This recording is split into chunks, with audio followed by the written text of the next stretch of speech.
adalah seorang sahabat bernama Sa'labah bin Hatib Al-Ansari. Beliau hidupnya miskin,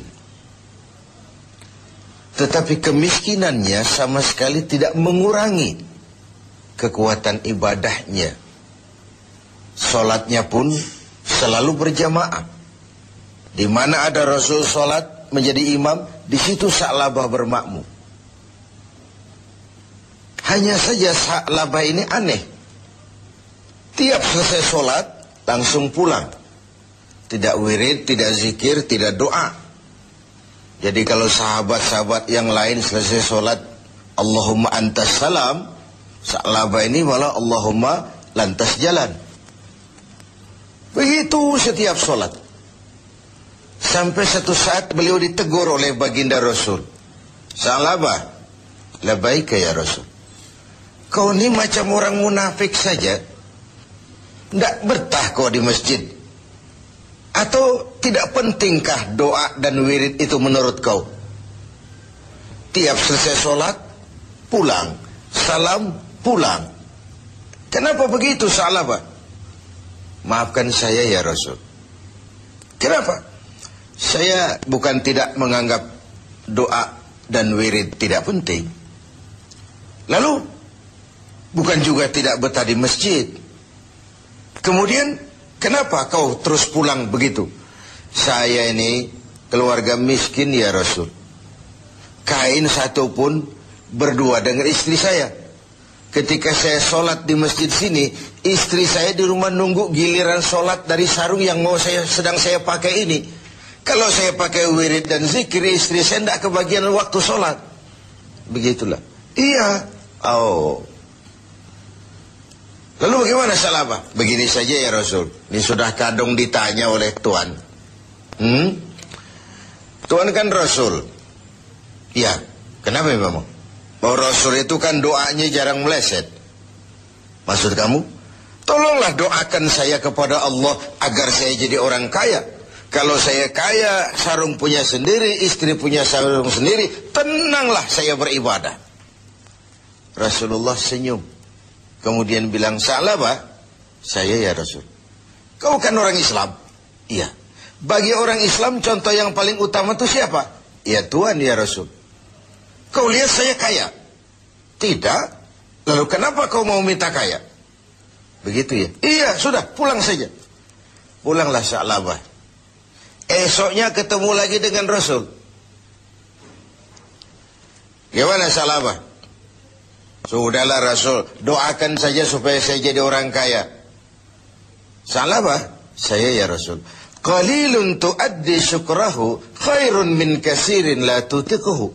Sedikit kamu syukuri itu jauh lebih baik daripada banyak tapi kau tak kuat mengembannya. Sudah, pulang saja. Baik ya Rasul. Hari ketiga kemudian ketemu lagi dengan baginda Rasul. Kali ini sudah dengan tekad yang bulat. Bagaimana Sa'labah? Sudah ya Rasul. Sudah bagaimana? Sudah saya pikir. Lalu, iya sih syukur-syukur. Tapi kalau sarung satu dipakai berdua, sulit juga syukurnya. Sudahlah, doakan saja kepada Allah agar saya jadi orang kaya. Kalau saya kaya, saya akan sedekah, saya akan sholat berjamaah.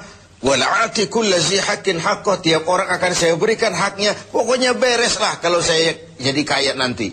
Begitu permintaan Sa'labah. Didesak sedemikian rupa, akhirnya baginda Rasul mengangkat kedua belah tangan, mendoakan Sa'labah. Allahumma razuk Sa'labah. Ya Allah, berikan rezeki kepada Sa'labah. Oleh baginda Rasul, Sa'labah dihadiahkan seekor kambing betina yang sedang hamil. Peliharalah kambing ini Sa'labah, mudah-mudahan bawa berkah bagi kau. Dipeliharalah kambing ini oleh Sa'labah sampai melahirkan 2 ekor sekaligus. 1 menjadi 3, 3 menjadi 5, 5 menjadi 7. Makinlah hari kambingnya makin banyak berkembang biak. Ketika kambing banyak berkembang biak, Sa'labah mulai kesibukan. Datang sholatnya mulai terlambat. Tadinya sebelum waktu sudah menunggu di masjid. Sekarang imam sudah qamat, baru dia datang. Lama-lama sholat 5 waktu pun tidak kelihatan. Jumat saja di masjid. Itu pun kalau khatib sudah naik mimbar, baru dia datang. Terakhir Jumat pun tidak kelihatan juga. Orang tanya, kemana Sa'labah? Sibuk keluar kota, ngembala kambing. Ya wailah Sa'labah. Sayang sekali, celaka Sa'labah. Sampai ketika turun kewajiban membayar zakat, alih-alih Sa'labah malah tidak mau mengeluarkan zakatnya. Sampai di zaman Utsman bin Affan, Sa'labah mengalami kebinasaan dan bangkrut kembali dengan seluruh hartanya. Pemirsa TV7, riwayat ini adalah sebuah potret bagaimana seorang Sa'labah diuji dengan kemiskinan, dia lulus. Tapi saat diuji dengan kekayaan, dia gagal, berantakan. Ketika miskin dia hamba Allah. Setelah kaya dia pindah menjadi hamba harta. Sikap ini mencerminkan tidak istiqamah. Tidak punya pendirian yang tetap dalam menjaga nilai kehambaan di hadapan Allah Subhanahu wa ta'ala. Bahwa isi hidup ini penuh cobaan, ujian. Quran sudah menjelaskan itu kepada kita. وَلَنَبْلُوَنَّكُمْ بِشَيْءٍ مِّنَ الْخَوْفِ وَالْجُوعِ وَنَقْصٍ مِّنَ الْأَمْوَالِ وَالْأَنْفُسِ وَالثَّمَرَاتِ. Dan pasti dengan lamu taukid, وَلَنَبْلُوَنَّكُمْ, dan pasti kami akan uji kamu dengan sebagian kecil dari apa? Minal khauf, rasa takut. Kadang dalam hidup kita dihinggapi rasa takut yang tidak beralasan. Sudah kaya takut kalau jatuh miskin. Sudah punya kedudukan takut kalau diambil orang. Takut kalau ada mutasi. Takut kalau harus turun jabatan. Sudah hidup takut kalau mesti mati. Takut yang sering tidak beralasan. Wal khauf, rasa lapar. Secara makro, khauf dan ju' ini kan masalah hankam dan ekonomi, keamanan dan kemakmuran. Sering kali kita diuji dengan ini. Hilangnya rasa aman, ekonomi gonjang-ganjing, ini mahal, itu mahal, ini naik, itu naik. Lapangan kerja sulit, persaingan hidup tajam. Apalagi sudah masuk pertengahan Ramadan ke atas. Orang sudah konsentrasi, mau mudik lah, mau lebaran lah. Sehingga konsentrasi ibadah pun sering buyar. Tengoklah, pertengahan Ramadan ke atas ini, masjid-masjid separuh saja pun sudah bagus dia. Safnya semakin maju. Artinya orangnya semakin kurang. Pemirsa TV7 yang berbahagia. Ujian itu juga dalam bentuk wanaksim minal amwal. Kekurangan harta, kehilangan, rampok, kecurian, wal anfus, kekurangan jiwa, kematian, wal thamarat, kekurangan buah-buahan. Menghadapi ujian-ujian, cobaan-cobaan itu, Allah memberikan sandaran. Wabasyiris sabirin. Berikan berita gembira kepada orang-orang yang sabar menghadapi segala macam ujian tadi. Siapa orang yang sabar? Alladzina iza asabathum musibah qalu inna lillahi wa inna ilaihi raji'un. Yang apabila mendapat suatu cobaan segera sadar segalanya dari Allah dan segalanya pun akan kembali kepada Allah. Ada baiknya kita angkat satu potret lain. Potret Nabi Ayub alaihissalam. Nabi Ayub sebelumnya adalah orang yang kaya. Beberapa rasul memang kaya. Binatang ternaknya banyak, sawah ladangnya luas, rumahnya bagus. Iblis tidak senang kalau ada orang semut-semut saja, jalan-jalan normal baik-baik saja. Iblis dilapor, Tuhan, hambamu yang namanya Ayub itu mau ibadah karena kaya dia.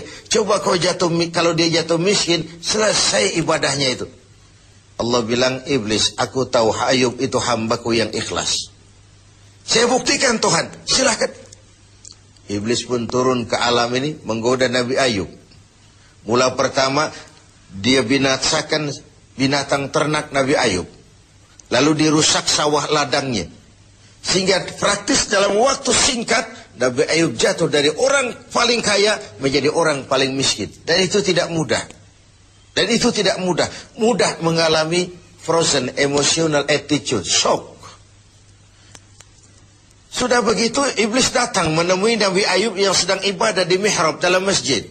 Ayub, ya. Sedang apa? Ibadah. Menyembah Tuhan, menyembah Tuhan. Tahukah kau Ayub? Kenapa? Tuhan yang sedang kau sembah sekarang ini, dia sudah bikin miskin kau. Sawah ladangmu binasa, rusak. Binatang ternakmu mati semua. Dan kau sekarang jadi orang miskin Ayub. Buat apa lagi nyembah Tuhan yang model begitu? Dia sudah bikin miskin kamu. Nabi Ayub senyum mendengar itu. Benar, benar. Binatang ternak saya binasa, binasa. Sawah ladang saya hancur, hancur. Dan sekarang saya jadi orang miskin, miskin. Alhamdulillahilladzi a'tani wa akhaza minni. Segala puji bagi Allah yang telah memberikan harta kepada saya dan sekarang mengambilnya lagi. Tengoklah Nabi Ayub ini. Ketika binatang ternaknya binasa, sawah ladangnya musnah, bukan innalillahi malah alhamdulillahilladzi a'tani wa akhadha minni. Segala puji bagi Allah yang telah memberikan kekayaan kepada saya dan sekarang mengambilnya lagi. Allah yang memberi, Allah juga yang mengambil. Inilah yang disebut sikap istiqamah. Ibadah kita tidak bergantung kepada cuaca. Sebagaimana di awal tentang Sa'labah bin Hatib al-Ansari tadi. Dalam keadaan miskin, dia tekun ibadah. Setelah diuji dengan kekayaan, dia malah tidak karu-karuan. Karena itu penting bagi kita menjaga sikap istiqamah untuk tetap konsisten dan konsekuen sebagai hamba Allah dalam segala keadaan. Dalam segala situasi. Sehingga nilai kehambaan itu mempunyai nilai yang istiqamah. Pemirsa TV7, semoga